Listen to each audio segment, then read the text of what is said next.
A unique game like Evolve requires a very particular developer, and that's Turtle Rock Studios.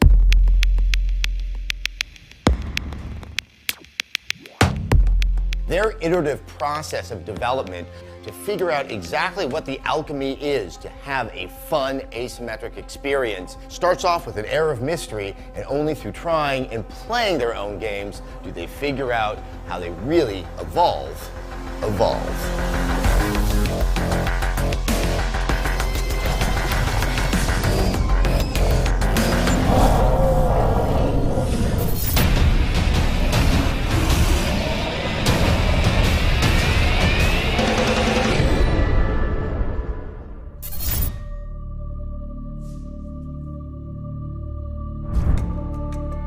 Evolve is all about providing the right tools for the player to create an exciting and memorable experience. To accomplish this, Turtle Rock had to fastidiously and repeatedly experiment and evaluate every aspect of the game's design to make Evolve what it is today. When you started, did you foresee what it is now? Were you able to conceive of this product as it's coming together in its final months? It's kind of difficult because the game has changed so much. The overall idea is what we all thought it would be, but the details were not. It was just us playing this fundamentally good idea and then building on that and making it cooler and cooler. So you originally only had one hunter in each class.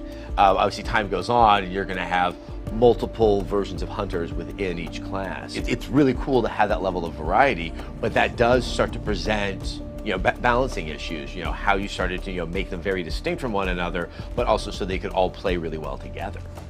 It's about trying to give the players freedom of choice, but not overwhelm them. Because there were so many options, and it took so much for you and your teammates to choose the right combination to actually get that synergy that we have now. We wanted to guarantee that you have that and then put the depth into the character themselves. While Evolve, with its variety of monsters and hunters, may seem like the clearest combination, arriving at this result was a long process. Monsters started out quite differently in form and perspective, and the hunters were a paper doll-like construct of various equipment. What's interesting though, when you look at all the different hunters, for your very first prototype, 5 months in, it was just 4 guys with assault rifles. So at what point did you see the need to have more and more distinct roles that each player would have in the course of a match? Once we've had maybe 12 or 14 or somewhere around there pieces of gear where you spent a long time trying to figure out what the combination should be and realizing that there were bad combinations. If you took this piece and this piece and this piece in gear, I could almost guarantee that you would lose the game.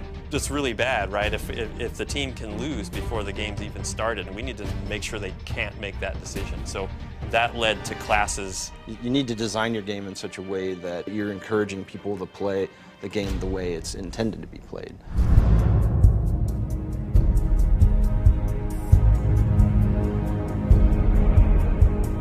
Obviously, the monsters as they are now is probably far removed from how they started and where they were at inception, especially Kraken, which was not a flying creature for quite a few years.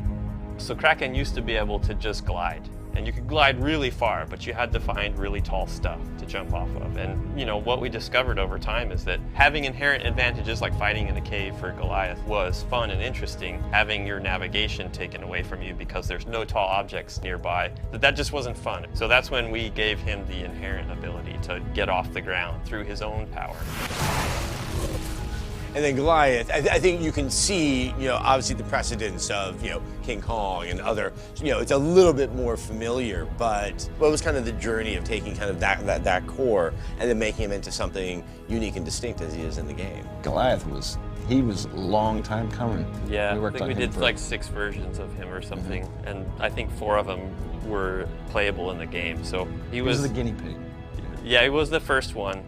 There's a reason that King Kong is a favorite, where you can see expressions in his face and you can see that he has feelings. And interestingly, Goliath needed to be our poster child for the game. It needed to be the one that everybody related to, that when they see a picture of this monster, they know that means evolve.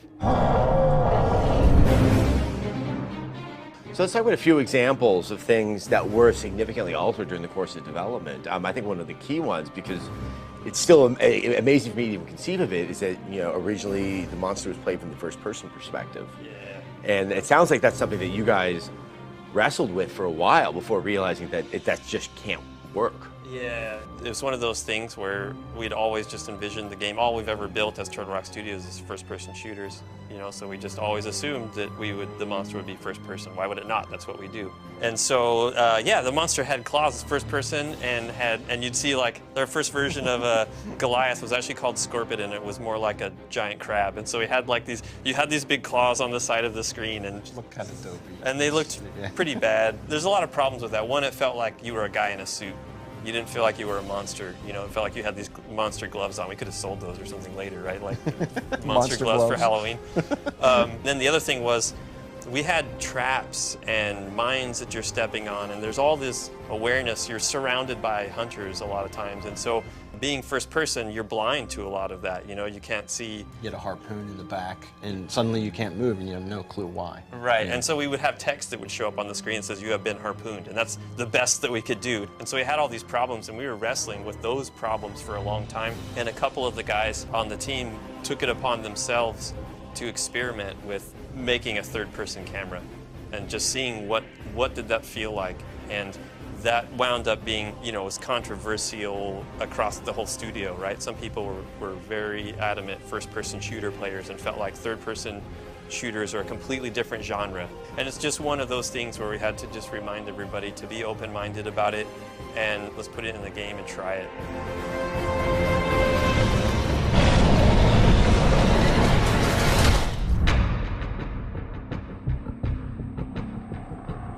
You guys are starting to see just all those small incremental steps that you see has significant impact inside of the game. But that's because you're with that game so frequently. I mean, do you ever worry that sometimes like the forest and the trees, you're having a hard time separating them? Yeah, we want to get the game in people's hands as soon as possible, right? Because that's where a lot of our lessons are learned. One thing that's really important to us and really valuable to us that I don't know if the community knows, is that when the game comes out, it's not like we're done and we're wash our hands of it and Evolve is out there and whatever launches is the way that Evolve's going to be forever, right? The game is deep enough and there's enough strategy that they are going to figure out things that we've never done inside of this studio, combinations and strategies and that sort of thing. So for us, it's just more of the same. It's just now we've got more eyes on it. We're going to get more information, more data, more feedback. And so we're going to just continue rolling and, continue making adjustments.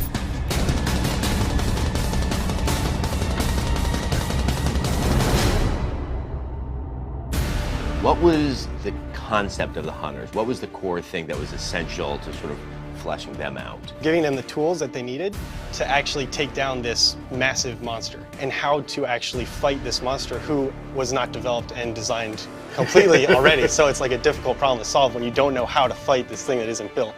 There's a fine line between archetype and stereotype. Stereotype is a negative thing.